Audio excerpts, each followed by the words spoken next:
नमस्कार दोस्तों, स्वागत है आपका। हमारी आज की कहानी है बूढ़ी सास की सेवा। एक लड़की विवाह करके ससुराल में आई। घर में एक तो उसका पति था, एक सास थी और एक दादी सास थी।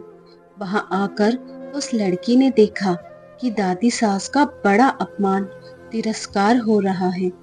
छोटी सास उसको ठोकर मार देती, गाली दे देती। यह देखकर उस लड़की को बड़ा बुरा लगा और दया भी आई।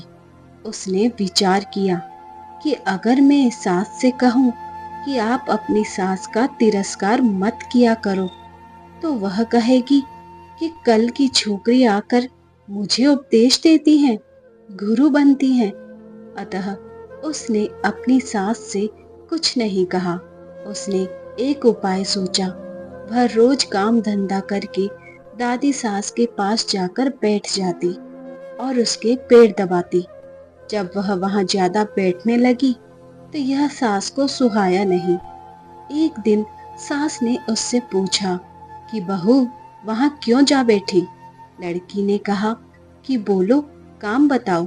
सास बोली कि काम क्या बताएं, तू वहां क्यों जा बैठी?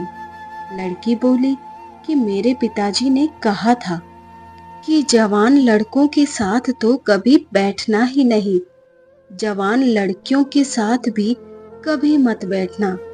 जो घर में बड़े बूढ़े हो उनके पास बैठना, उनसे शिक्षा लेना। हमारे घर में सबसे बूढ़ी ये ही है और किसके पास बैठूं?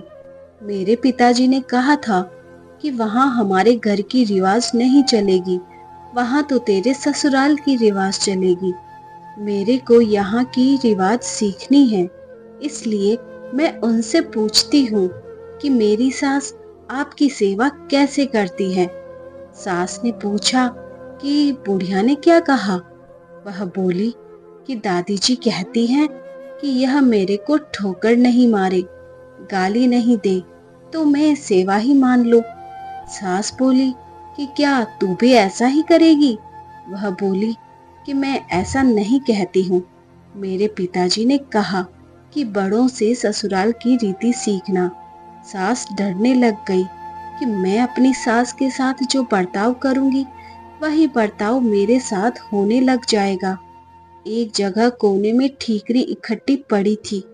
सास ने पूछा, बहू, ये ठीकरी क्यों इकट्ठी की हैं? लड़की ने कहा, आप दादी जी को ठीकरी में भोजन दिया करती हो, इसलिए मैंने पहले ही जमा कर ली है। तू मेरे को ठीकरी में भोजन कराएगी क्या? मेरे पिताजी ने कहा कि तेरे वहां की रीति चलेगी। यह रीति थोड़े ही है, तो आप ठीकरी में क्यों देती हो? थाली कौन मांझे? थाली तो मैं मांझ दूंगी, तो तू थाली में दिया कर, ठीकरी उठाकर बाहर फेंक। अब बूढ़ी माँ जी को थाली में भोजन मिलने लगा। सबको भोजन देने के बाद जो बाकी बचे वह खिचड़ी की खुरचन, कंकड़ वाली दाल माँ जी को दी जाती थी। लड़की उसको हाथ में लाकर देखने लगी। सास ने पूछा, बहू, क्या देखती हो? मैं देखती हूँ कि बड़ों को भोजन कैसा दिया जाए। ऐसा भोजन देने की कोई रीति थोड़े ही है। तो फिर आप ऐसा भोजन क्यों देती हो? पहले भोजन कौन दे? आप आज्ञा तो दो, मैं दे दूंगी। तो तू पहले भोजन दे दिया कर, अच्छी बात है। अब बूढ़ी माँ जी को बढ़िया भोजन मिलने लगा। रसोई बनते ही वह लड़की ताजी खिचड़ी, ताजा फुल्का, दाल साग ले जाकर माँ जी को दे देती। माँ जी तो मन ही मन आशीर्वाद देने लगी। माँ जी दिन भर एक खटिया में पड़ी रहती। खटिया टूटी हुई थी, उसमें से बंधनवार की तरह मूंछ नीचे लटकती थी। लड़की उस खटिया को देख रही थी। सास बोली कि क्या देखती हो? देखती हूँ कि बड़ों को खाट कैसे दी जाए। ऐसी खाट थोड़े ही दी जाती है, यह तो टूट जाने से ऐसी हो गई, तो दूसरी क्यों नहीं बिछाती? तू बिछा दे दूसरी। आप आज्ञा तो दूसरी खाट बिछा दूं। अब माँ जी के लिए निवार की खाट लाकर बिछा दी गई। एक दिन कपड़े धोते समय वह लड़की माँ जी के कपड़े देखने लगी।